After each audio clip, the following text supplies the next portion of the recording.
ഇടയ്ക്കിടെ ഉണ്ണിയപ്പം നെയ്യപ്പമൊക്കെ കഴിക്കാനൊരാഗ്രഹം കേട്ടോ. അപ്പോൾ അങ്ങനെ എന്നെപ്പോലെ ഉള്ളവരുണ്ട് എന്നുണ്ടെങ്കിൽ അവർക്ക് ഇൻസ്റ്റൻ്റായിട്ട് റെഡിയാക്കി എടുക്കാൻ പറ്റുന്ന ഒരു ഉണ്ണിയപ്പത്തിൻ്റെ റെസിപ്പി ആയിട്ടോ ഷെയർ ചെയ്യാൻ പോകുന്നത്. പരിപ്പൊടി വെച്ചിട്ടാണ് നമ്മൾ തയ്യാറാക്കിയെടുക്കുന്നത്. അതിന് വേണ്ടിയിട്ട് 1 കപ്പ് അരിപ്പൊടി ഒരു ബൗളിലേക്ക് ഇട്ട് കൊടുക്കുന്നുണ്ട്. അതിലേക്ക് 1/2 കപ്പ് മൈദ ചേർത്ത് കൊടുക്കുക കേട്ടോ. നല്ലൊരു സോഫ്റ്റ്നെസ് കിട്ടാൻ വേണ്ടിയിട്ടാണ് നമ്മൾ മൈദ ചേർത്ത് കൊടുക്കുന്നത്. എന്നിട്ടൊരു വിസ്ക് വെച്ചിട്ട് ഇത് നന്നായിട്ടൊന്ന് മിക്സ് ചെയ്തിട്ട് മാറ്റി വെക്കാം. ഇനി നമുക്കിതിലേക്ക് വേണ്ടിയിട്ടുള്ള ശർക്കര ഒന്ന് ഉരുക്കിയെടുക്കാം. ഞാനിവിടെ 150 ഗ്രാം ശർക്കരയായിട്ട് എടുത്തിട്ടുള്ളത്. അതിലേക്ക് 1 കപ്പ് വെള്ളം ചേർത്തിട്ട് നന്നായിട്ടൊന്ന് ഉരുക്കിയെടുക്കാം. അതിനുശേഷം ആ ഒരു ചൂടോടെ തന്നെ ഒരു അരിപ്പയിലൂടെ അങ്ങ് ഒഴിച്ചു കൊടുക്കാം കേട്ടോ. ഇതിലേക്ക് ചൂട് വേണം, നല്ല തിളച്ച ശർക്കരപ്പാനിയാണ് ഇതിലേക്ക് ഒഴിച്ചു കൊടുക്കേണ്ടത്. എന്നിട്ട് അപ്പോൾ തന്നെ നന്നായിട്ടൊന്ന് കട്ടിയില്ലാണ്ടൊന്ന് മിക്സ് ആക്കി എടുക്കുക. അപ്പോൾ നല്ല തിക്കായിട്ടുള്ളൊരു മാവായിട്ടാണ് വരിക. പിന്നെ അതിലേക്ക് ആവശ്യത്തിന് വെള്ളം അങ്ങനെ കുറേശ്ശെ ഒഴിച്ചിട്ട് നോക്കുക കേട്ടോ.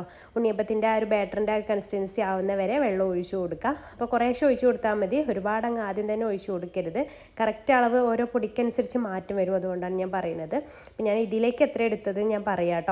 ഞാൻ 1/4 കപ്പ് വീണ്ടും എടുത്തു. അപ്പോൾ ടോട്ടൽ ശർക്കരയിലേക്ക് എടുത്ത 1 കപ്പും ഇതിലേക്കൊരു 1/4 കപ്പും, അങ്ങനെ ടോട്ടൽ 1.25 കപ്പാട്ടോ ഞാൻ എടുത്തിട്ടുള്ളത്. ഇതിലേക്ക് മധുരമൊക്കെ ഒന്ന് ബാലൻസ് ആവാൻ വേണ്ടിയിട്ട് 2 നുള്ളു ഉപ്പ് ചേർത്ത് കൊടുക്കുക. അതേപോലെ തന്നെ 2 നുള്ളു ബേക്കിംഗ് സോഡ കൂടെ ചേർത്ത് കൊടുക്കുക കേട്ടോ. നമ്മൾ ഇൻസ്റ്റൻ്റായിട്ട് റെഡിയാക്കി എടുക്കുന്നതുകൊണ്ട് നല്ല സോഫ്റ്റ്നെസ്സും പൊങ്ങി കിട്ടാനൊക്കെയാണ് സോഡ ചേർത്ത് കൊടുക്കുന്നത്, ബേക്കിംഗ് സോഡ. പിന്നെ 1 ടീസ്പൂണ് എള്ള്, കറുത്ത എള്ളും കൂടെ ഞാനൊന്ന് ചേർക്കുന്നുണ്ട് കേട്ടോ. പിന്നെ നമുക്കിതിലേക്ക് തേങ്ങാക്കൊത്ത് വേണമല്ലോ. ഉണ്ണിയപ്പം ആകുമ്പോൾ തേങ്ങാക്കൊത്ത് നിർബന്ധമില്ല. തേങ്ങ ചിരവിയിട്ട് കൊടുക്കുകയാണെങ്കിൽ അങ്ങനെ ഇട്ട് കൊടുത്താലും മതി കേട്ടോ. അപ്പോൾ ഞാൻ തേങ്ങാക്കൊത്തായിട്ട് തന്നെ ഇട്ട് കൊടുക്കുന്നുണ്ട്. വെളിച്ചെണ്ണയിലാണ് ഞാൻ വറുത്തെടുക്കുന്നത്. അപ്പോൾ നിങ്ങൾക്ക് നെയ്യിൽ വറുത്തെടുക്കുകയാണെങ്കിൽ കുറച്ച് നെയ്യ് എടുത്തിട്ട് അതിലേക്ക് വറുത്തെടുത്താൽ മതി കേട്ടോ. അപ്പോൾ അത് വറുത്തിട്ട് അതും ഇതിലേക്ക് അങ്ങ് ഇട്ട് കൊടുക്കുന്നുണ്ട്. ഇത് നന്നായിട്ടൊന്ന് മിക്സ് ചെയ്തിട്ട് ഇപ്പോൾ തന്നെ നമുക്ക് ചുട്ടെടുക്കാം കേട്ടോ. അതിന് വേണ്ടിയിട്ട് ഞാൻ ഇരുമ്പിൻ്റെ ചട്ടിയാട്ടോ എടുത്തിട്ടുള്ളത്, ഉണ്ണിയപ്പ ചട്ടി എടുത്തിട്ടുണ്ട്. അത് നന്നായിട്ട് ചൂടായതിന് ശേഷം തീ അങ്ങ് മീഡിയം ഫ്ലെയിമിലേക്ക് ആക്കിയതിന് ശേഷം വേണ്ടോ ഇത് ചുട്ടെടുക്കാൻ വേണ്ടിയിട്ട്. ഓരോ കുഴിയിലും ഏകദേശം 1/4 ഭാഗം മാവ് ഒഴിച്ചിട്ട് വേണം ചുട്ടെടുക്കാൻ വേണ്ടിയിട്ട്. ഹൈ ഫ്ലെയിമിൽ ഇട്ട് കൊടുക്കരുത് കേട്ടോ. അപ്പോൾ പെട്ടെന്ന് കരിഞ്ഞു പോയി. ഇരുമ്പ് ചട്ടി ആയതുകൊണ്ട് തന്നെ ചട്ടി ചൂടായി കഴിഞ്ഞാൽ പിന്നെ പെട്ടെന്ന് കരിഞ്ഞു പോകും. ഒരു മീഡിയം ഫ്ലെയിമിൽ ഇട്ടിട്ട് വേണം ചൂടായതിന് ശേഷം ചുട്ടെടുക്കാൻ വേണ്ടിയിട്ട്. ഒരു ഭാഗം ആയി വരുമ്പോൾ നമുക്ക് മറിച്ചിട്ട് കൊടുക്കാം കേട്ടോ. അങ്ങനെ തിരിച്ച് മറിച്ചിട്ടിട്ട് ഈ ഒരു കളറാവുന്ന വരെ, ഉണ്ണിയപ്പത്തിൻ്റെ ആ ഒരു കളറാവുന്ന വരെ ഒന്ന് ഫ്രൈ ചെയ്തിട്ട് നമുക്ക് എണ്ണയിൽ നിന്ന് കോരിയെടുക്കാം. എന്നിട്ട് ഈ ഒരു ടിഷ്യൂലേക്കാട്ടോ വെക്കുന്നത്, ഓയിൽ ശരിക്കും പോകാൻ വേണ്ടിയിട്ട്.